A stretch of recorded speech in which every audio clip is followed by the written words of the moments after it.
Namaste everyone. So before I say a few words, uh, I want to ask you one very simple question. Do you guys think that you are good listeners? Yes? Yeah?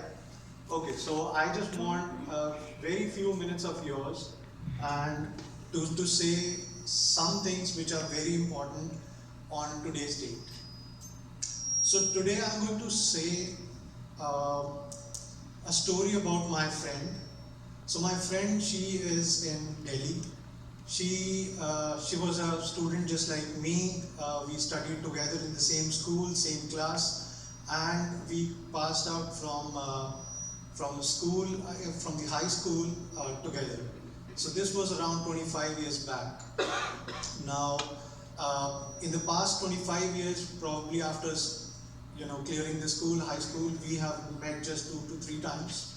It's only in the past couple of years I reconnected with her on Facebook. So I was doing a news story for my show, which I used to do with TAG TV in Mississauga. So I used to run a talk show named India Talk on that South Asian news channel.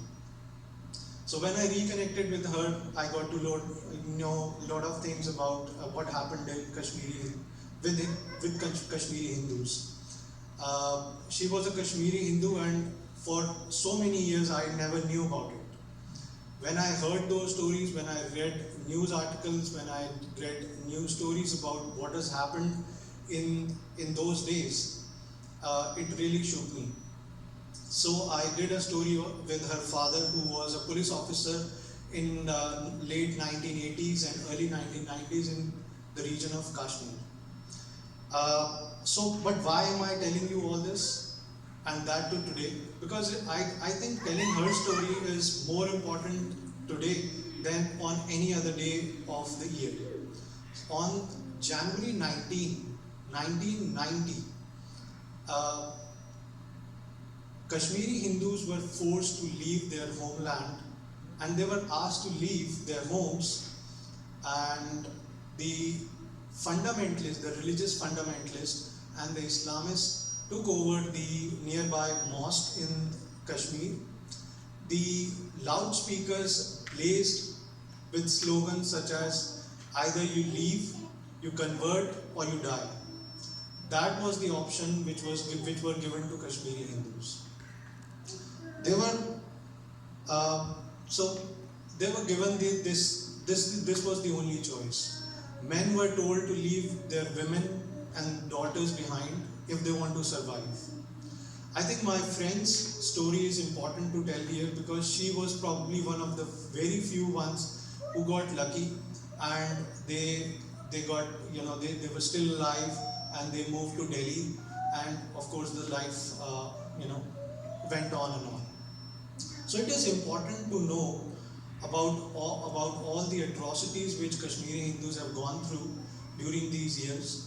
They had to live in tents. Millions and not millions, but hundreds and thousands were killed. And this story must be known to all of us, that what radicalization has could do to people. So this morning I saw a post from her on X where she was sitting with a little boy of like 10 years old maybe, and after this incident in 1990, the boy, after a couple of years, he actually moved from India to Pakistan and joined a terrorist organization. Now the other part of the story is that the parents of that boy, they used to cry on their faith. So radicalization does not only impact the ones who are being the victims of violence, but also the parents, the families of those who are being radicalized.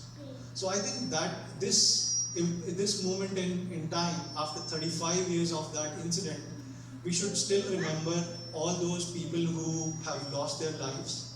So I would just request you to maintain a few moments of silence in memory of those who were killed in these atrocities.